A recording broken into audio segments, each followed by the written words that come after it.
والقرآن الحکیم، قسم ہے قرآن حکیم کی.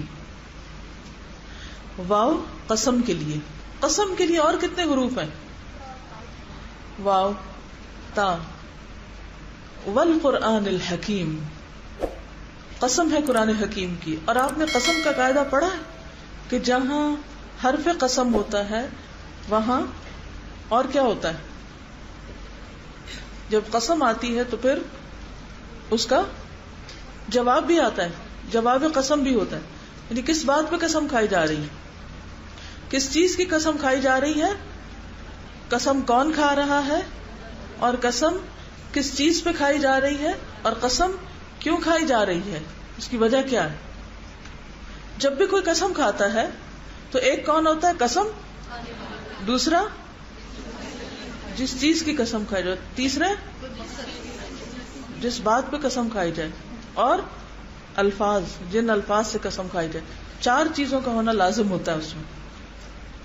مثلا قرآن مجید میں بہت سی جگہوں پر اللہ سبحانہ و تعالیٰ نے قسم کھائی ہے. کوئی اور مثال دیجیے. والعصر اور والشمس واللیل والضحیٰ، بہت سی جگہوں پر. تو ایک ہے حرف قسم اور ایک ہے مقسم، قسم کھانے والا، اور پھر دوسرا جس چیز کی قسم اور جس لیے قسم. اوکے. والقرآن الحکیم، اور قسم کھائی گئی ہے تاکید کے لیے. قسم ہے قرآن حکیم کی. قرآن الحکیم، حکمت والا. حکیم کا لفظ ہا کاف میم سے ہے. حکیم کے 2 معنی یہاں کیے گئے ہیں. ایک ہے محکم اور دوسرے حاکم. محکم یا محکم اور دوسرے حاکم. حاکم کا معنی کیا ہوتا ہے؟ فیصلہ کرنے والا. اور محکم حکمت والا. قرآن مجید کو حاکم کیوں کہا گیا ہے؟ یہ کس چیز کا فیصلہ کرتا ہے؟ حق اور باطل کا. اور پھر حکمت والا کس طرح ہے کہ اس کے اندر بے پناہ وزڈم پائی جاتی. تو یہ قرآن مجید کی صفت جو ہے کہ قرآن کی قسم جو حکمت والا ہے، یا یہ کہ فیصلہ کرنے والا ہے، یا محکم کے معنوں میں پختہ ہے، یعنی مضبوط کلام ہے. تو کچی پکی باتیں نہیں ہے. یہ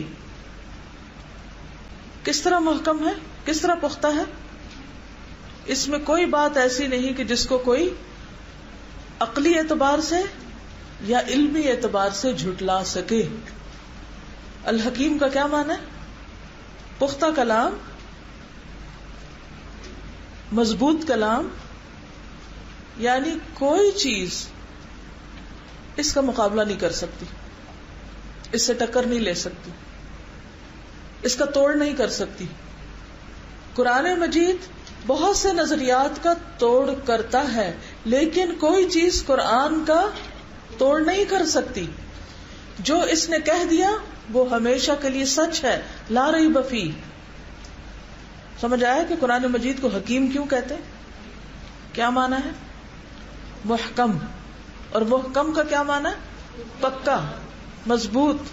اتنا مضبوط کہ کوئی اس کو توڑ نہ سکے، چیلنج نہ کر سکے، جو سب کو عاجز کر دے، کوئی اس کو عاجز نہ کر سکے. اور حاکم کا کیا معنی ہے؟ فیصلہ کن. اور پھر حکمت والا.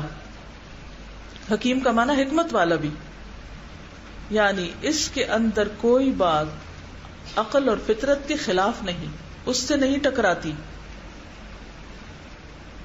اور یہ صرف اللہ کا کلام ہی ہو سکتا ہے جس میں یہ صفات پائی جائیں. بندوں کی باتیں ان کو چیلنج کیا جا سکتا ہے، ان کا علمی توڑ کیا جا سکتا ہے. آپ نے دیکھو کہ بڑے بڑے علماء، سائنٹسٹ، فلاسفرز جب کوئی ایک بات کرتے ہیں پھر کچھ عرصے کے بعد کیا ہوتا ہے؟ ایک نیا نظریہ آ جاتا ہے، وہ آ کے پہلی بات کو چیلنج کر دیتا، توڑ دیتا.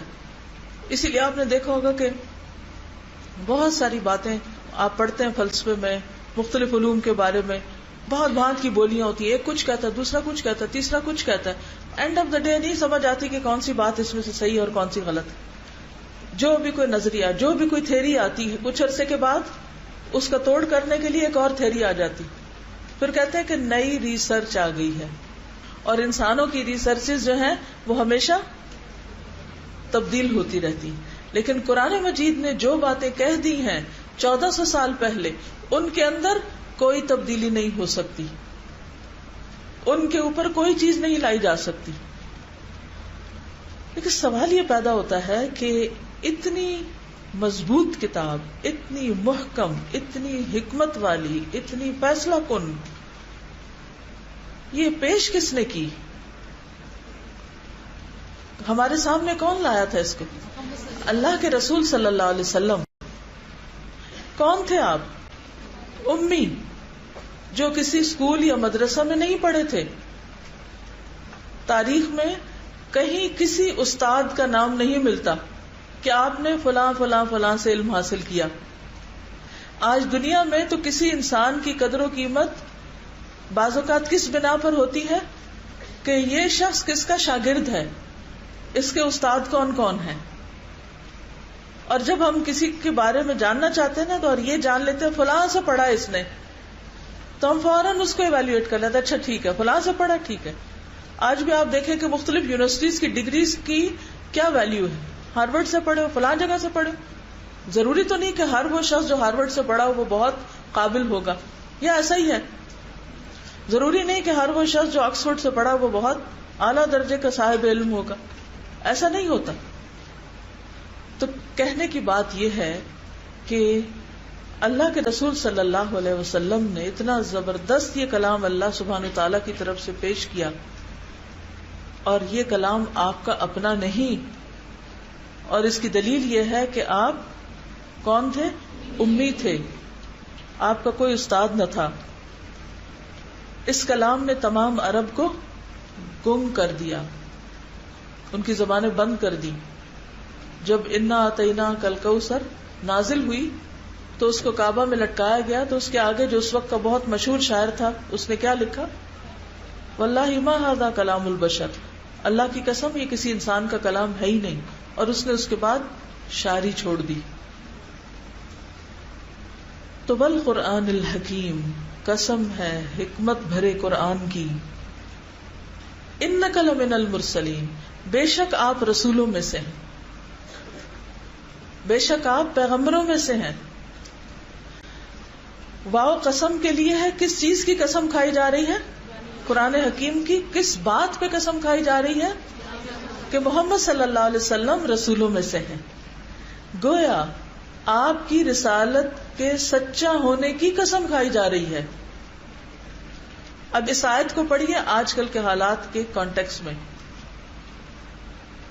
جب دنیا میں بہت سارے لوگ آپ کو رسول ماننے کو تیار نہیں، کیونکہ اگر وہ مانتے ہوتے تو وہ جرت بھی نہ کرتے، وہ سوچتے بھی نہ کہ وہ آپ کے ایسے کچھ خاکے بناتے، وہ ایسی کوئی بات بھی زبان سے نہ نکالتے، شاید ایسا کوئی خیال بھی دل سے نہ گزرتا۔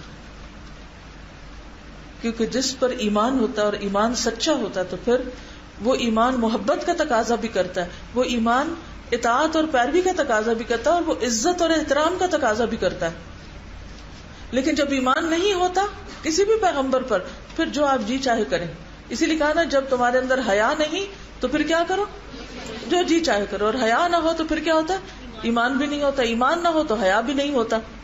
یہ سب کچھ دنیا میں کیوں ہو رہا ہے؟ کیونکہ حیا ہی نہیں۔ اور حیا کیوں نہیں؟ ایمان نہیں۔ کیونکہ بات یہ ہے کہ جس کے اندر حیا ہوگا وہ تو ایسی بات سوچ بھی نہیں سکے گا، ایسا مقابلہ کرنا کرانا تو دور کی بات، اس کے تو خیال سے بھی یہ بات نہیں گزر سکتی کہ اتنی محترم شخصیت کے بارے میں ایسی کوئی بات کہی بھی جائے۔ تو آپ دیکھیے نا، اس وقت دنیا میں جو ایک وبا پھیلی ہوئی ہے ایمان نہ ہونے کی، اس کی کیسی کیسی خرابیاں انسان دیکھ رہے ہیں، اس کے نتیجے میں کیسی کیسی حرکتیں انسانیت کر رہی ہیں۔ یعنی مذاق اڑانے کے لیے، کسی کی ہنسی اڑانے کے لیے، کسی کو حقیر ثابت کرنے کے لیے، کسی کو لیٹ ڈاؤن کرنے کے لیے، اور کوئی چیز نہیں رہ گئی تھی کہ اللہ کے ایک پیغمبر ہی کے بارے میں یہ سب کچھ کرنا تھا. یعنی یہ ایسی باتیں نا جن کو عقل بھی نہیں مانتی.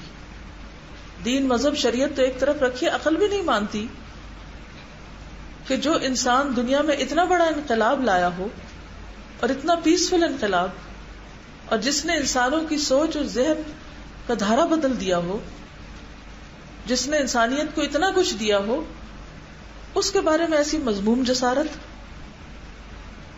تو بات یہ ہے کہ صرف آج نہیں، اس دور میں بھی لوگ آپ کو کیا کہتے تھے؟ اس دور میں بھی آپ کی ہنسی اڑاتے تھے، اور آپ کو مجنون کہتے، اور آپ کو شاعر کہتے، دیوانہ کہتے. اور سب سے بڑی بات یہ کہ وہ آپ کو رسول ماننے کو تیار نہیں تھے، اور وہ کہتے تھے لست مرسلا، آپ نہیں بھیجے گئے، ہم نہیں آپ کو رسول مانتے. تو اللہ سبحانہ و تعالی نے ایک طرف نبی صلی اللہ علیہ وسلم کو تسلی دی کہ آپ یقیناً رسولوں میں سے ہیں، اور دوسری طرف لوگوں کو یقین دہانی کرا دی. کس بات کی؟ کہ تم مانتے ہو یا نہیں مانتے، قرآن گواہی دے رہا ہے جو حکمت والی کتاب ہے. کس بات کی گواہی؟ کس بات پہ قسم کھا رہا ہے؟ کہ محمد صلی اللہ علیہ وسلم یقیناً رسولوں میں سے ہیں. اب دیکھیے کہ جب دنیا کی اکثریت ایسی حرکتیں کرنے لگتی ہے نا، اور ہر طرف ایک طوفان اٹھ کھڑا ہوتا ہے ایسی باتوں کا، تو بعض لوگ جن کے ایمان ڈاواں ڈول ہوتے ہیں وہ سوچنے بھی لگ جاتے ہیں، یا بعض اوقات ایسے پروپیگنڈے سے مروب بھی ہونے لگتے ہیں. تو اس موقع پر قرآن پاک کے یہ حصے انسان کی ایمان کو مضبوط کرتے ہیں. آپ کے حق پر ہونے کی سب سے بڑی گواہی بھی سب سے بڑی ذات نے دی، اور وہ اللہ رب العزت کی ذات، کہ والقرآن الحکیم. اللہ تعالیٰ یہ بات ویسے بھی تو بتا سکتے تھے کہ لوگوں یقین رکھو کہ محمد صلی اللہ علیہ وسلم سچے رسول ہیں، لیکن اللہ سبحانہ تعالیٰ نے قسم کھا کے بات کہی. اور پھر کس چیز کی قسم کھائی؟ قرآن پاک کی. کیوں قرآن پاک کی قسم کھائی؟ کہ قرآن پاک آج بھی ہمارے سامنے ہے، اور قرآن مجید ایسی کتاب ہے کہ جو ایک معجزہ ہے، انسانوں کو عاجز کر دینے والی ہے، اور ہر دور میں اپنے اندر ایسے مضبوط دلائل رکھتی ہے یہ کتاب کہ کوئی اس کو چیلنج نہیں کر سکتا. تو یہ کتاب گواہی دیتی ہے. اس کتاب کی قسم کھا کے اللہ سبحانہ تعالیٰ نے آپ کی رسالت کو ثابت کیا ہے، اس کے حق میں گواہی دی ہے. اور پھر مزید تفصیل کہ علی صراط مستقیم، آپ سیدھے رستے پر ہیں. لوگ جانے یا نہ جانے، لوگ سمجھے یا نہ سمجھے، لوگ مانے یا نہ مانے، لوگ اسے قبول کریں یا نہ کریں، لوگ اس کی قدر کریں یا نہ کریں، لوگ اس کا مذاق اڑائیں یا کچھ بھی کریں، لیکن آپ اس بات پر یقین رکھیں، اور آپ کے ماننے والے اس بات پر یقین رکھیں کہ علی صراط مستقیم، آپ بالکل درست کام کر رہے ہیں اور بالکل صحیح رستے پر. آپ کا بتایا ہوا طریقہ، آپ کا لایا ہوا دین بالکل درست دین ہے. اور یہ بھی کہاں سے پتہ چلتا ہے؟ قرآن حکیم سے.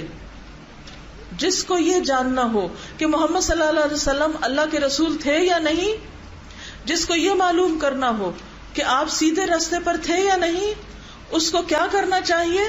دلیل کے لیے، حقیقت جاننے کے لیے قرآن مجید کو پڑھ کے دیکھو.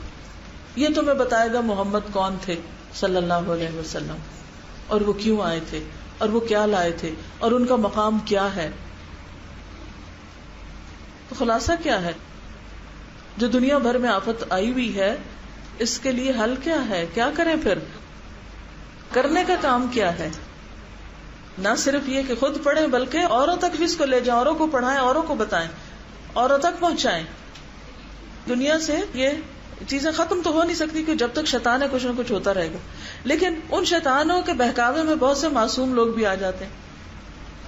تو ان کو ایسے شیطانی ٹریپس سے بچانے کے لیے ان سارے مسائل کے حل کے طور پر پھر لائے عمل سب مسلمانوں کے لیے یہی ہے کہ وہ قرآن کی روشنی کو عام کریں، کیونکہ قرآن ہی فیصلہ کن چیز ہے. یہی الحکیم ہے جو حاکم ہے، جو فیصلہ کرے گا اور جو آپ کو صحیح رستہ دکھائے گا. اب سمجھ آئے کہ قرآن کے ساتھ حکیم کا لفظ کیوں آیا ہے. اس بات پر کہ آپ رسول ہیں اس کے لیے قرآن حکیم کی قسم کیوں کھائی گئی ہے. لا تحسبوه شرا لکم بل هو خیر لکم. اس کے ذریعے بہت سے لوگ ہدایت بھی پائیں گے انشاءاللہ، اور بہت سے سوئے ہوئے مسلمان جاگ بھی اٹھے ہیں. یعنی اس کلام کے ذریعے اللہ سبحانہ وتعالیٰ نے اپنے رسول کی اور اپنی کتاب کی اہمیت ہم سب پر واضح کر دی ہے. یاسین والقرآن الحکیم انک لمن المرسلین علی صراط مستقیم. لوگ جو چاہیں باتیں بنائیں، اس دین کا، اس رسول کا، اس کتاب کا جتنا چاہے مذاق اڑائیں، لیکن حقیقت یہ ہے کہ سیدھا راستہ یہیں سے گزرتا ہے. وہ راستہ جو بالکل درست اور منزل تک پہنچانے والا ہے. زندگی کے اس سفر میں بھی انسان کو صحیح رہنمائی دینے والا ہے، اور اختتام پر، اینڈ میں، اگر کوئی اس راستے پر جمع رہتا ہے تو جنت تک پہنچانے والا ہے. سورۃ الشورى آیت 52 اور 53 میں آتا ہے وَإِنَّكَ لَتَهْدِي إِلَى صِرَاطٍ مُسْتَقِيمٍ. اور بے شک آپ یقیناً ہدایت دیتے ہیں سیدھے راستے کی طرف، یعنی رسول اللہ صلی اللہ علیہ وسلم. صراط اللہ الذی لہ ما فی السماوات وما فی الارض. راستہ اس ہستی کا، اس ذات کا جو آسمانوں اور زمین کا مالک ہے، جس کے ہاتھ میں آسمان و زمین کی ساری بادشاہت ہے. الا الی اللہ تصیر الامور. خبردار، اللہ کی طرف لوٹتے ہیں سارے فیصلے، سب چیزیں واپس اسی کی طرف جانے والی ہیں. لیکن اللہ سبحانہ تعالیٰ نے اس بات کو واضح فرما دیا کہ نبی صلی اللہ علیہ وسلم خود سیدھے راستے پر ہیں، علی صراط مستقیم ہے، اور وَإِنَّكَ لَتَهْدِي إِلَى صِرَاطٍ مُسْتَقِيمٍ. اور یہ صراط مستقیم ہے کیا؟ صراط اللہ، اللہ کا راستہ. الذی، کون ہے وہ اللہ؟ لہ ما فی السماوات وما فی الارض، جو مالک ہے آسمان و زمین کی ہر چیز کا، سب سے بڑا، اور سارے امور اسی کی طرف پلٹتے ہیں، اور ان کا اصل فیصلہ وہی کرے گا.